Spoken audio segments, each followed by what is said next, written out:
আসলে এই 5টি আয়াত নিয়ে আলোচনা করলে আপনার মনে হয় 1 ঘন্টা সময় চলে যাবে। তাই ওদিকে যাব না। এই কোরআন কোথা থেকে আসছে?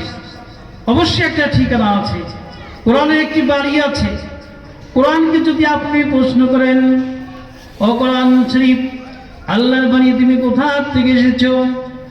কোরআন জবাব দেয়, বাল হুয়া কুরআনুম মাজিদ ফি লাউহিম মাহফুজ।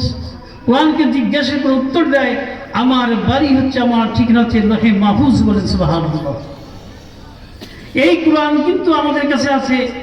পৃথিবীর সমস্ত বই, বিভিন্ন ধর্মের বই অদূর ছাড়াই আপনি রাখতে পারেন, পবিত্র ছাড়াই রাখতে পারেন, কিন্তু আপনার এই কোরআন আপনি পড়তে যাবেন, কিন্তু আপনার ওজন নাই, অত অপবিত্র রয়েছে।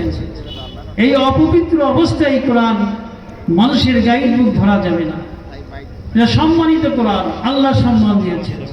আল্লাহ রাব্বুল আলামিন বলেন, ইন্নাহু লাকুরআনুন কারীম। আমি কোরআন সম্মানিত কোরআন, মহাসম্মানিত কোরআন, ফি কিতাবিন মাকনুন, এই সংরক্ষিত রয়েছে লাউহে মাহফুজে। কোরআন সংরক্ষিত রয়েছেন, লা ইয়ামাসসুহু ইল্লাল মুতাহহারুন, পবিত্র সেরা এই কোরআন ধারা স্পর্শ করা যাবে না।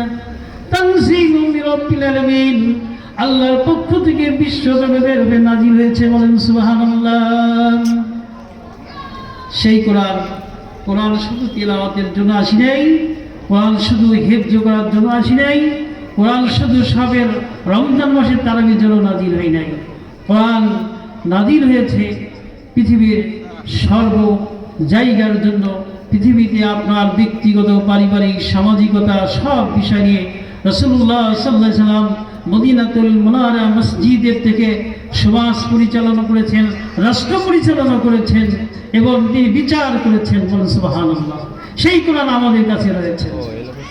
কোরআনের একটি ঘটনা বলে আমি শেষ করব, সেটা হচ্ছে আপনার মাওলানা রশিদ, ওনার দরবারে আপনার শিক্ষা তর্ক বিতর্ক অনুষ্ঠান হইত। তিনি ওনার দরবারে বা প্রতি বছর হইত, হওয়ার পর তিনি কি করতেন, বিভিন্ন অঞ্চল থেকে পণ্ডিত আসতেন, শিক্ষাবিদ আসতেন, পরিচালক এবং তর্ক অনুষ্ঠান হইত। অনুষ্ঠান যারা ফার্স্ট, সেকেন্ড, থার্ড এরকম হইত। এক ইহুদি পরিচয় না দিয়ে তিনি এক ইহুদি চলে আসছিলেন, শত শত মানুষের মধ্যে ঢুকে পড়লেন। সেই ঢোকার পরে তিনিও অংশগ্রহণ করেছিলেন। অংশগ্রহণ করার পর শেষ পর্যন্ত তার পরিচয় চেয়েছিলেন। মাওলানা রশিদ বললেন, ভাইজান আপনার পরিচয় দিন। বলেন, আমি একজন ইহুদি। তিনি বললেন, তাহলে আপনি মুসলমান হয়ে যান। তিনি বললেন, না, আমি ধর্মের থেকে, আমার ধর্ম রয়েছে, আমি ধর্ম ছাড়া আমি কখনো মুসলমান হব না। তিনি চলে গেলেন। যাওয়ার পর 1 বছর পর আবার ওই ব্যক্তি তিনি মুসলমান হয়ে সেই দরবারে হাজির হয়েছে। বলেন সুবহানাল্লাহ। অংশগ্রহণ করার পর জিজ্ঞাসা করলেন, ভাইজান আপনি কিভাবে মুসলমান হলেন? বললেন, আমি মুসলমান হয়েছি আপনার কাছে, আপনার দরবারে এসেছিলাম, শুধু ওই জন্যই মুসলমান হই নাই, আমি এখান থেকে শিক্ষা নিয়েছিলাম। শিক্ষা নিয়ে আসার পর আমি চলে গিয়েছি আমার এলাকায়।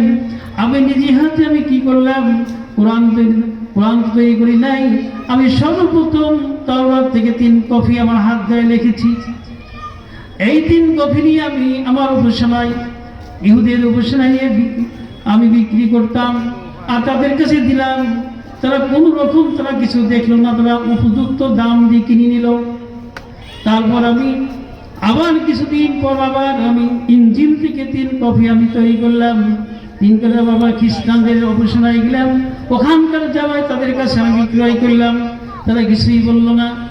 শেষ পর্যন্ত মুসলমানদের কোরআন থেকে আমি একটা কপি তৈরি করলাম। এই কপিটা যখন দেওয়ার পরে তারা অবশ্যই দেখলেন এই কোরআনের মধ্যে অবশ্যই ভুল রয়েছে, কারণ তাওরাত ইনজিলের মধ্যে তারা ভুল কিছু নিজের ব্যক্তিগত ঢুকায় দিলেন। তারা কিছুই বুঝলো না, গবেষণাও করলো না, তারা কিনে নিয়েছিলেন। কিন্তু মুসলমানদের কাছে মুসলমানদের যে কোরআন, আল্লাহর যে বাণী ঢুকায় দিয়েছে, নকল কিছু ঢুকায় দেওয়ার পরে এক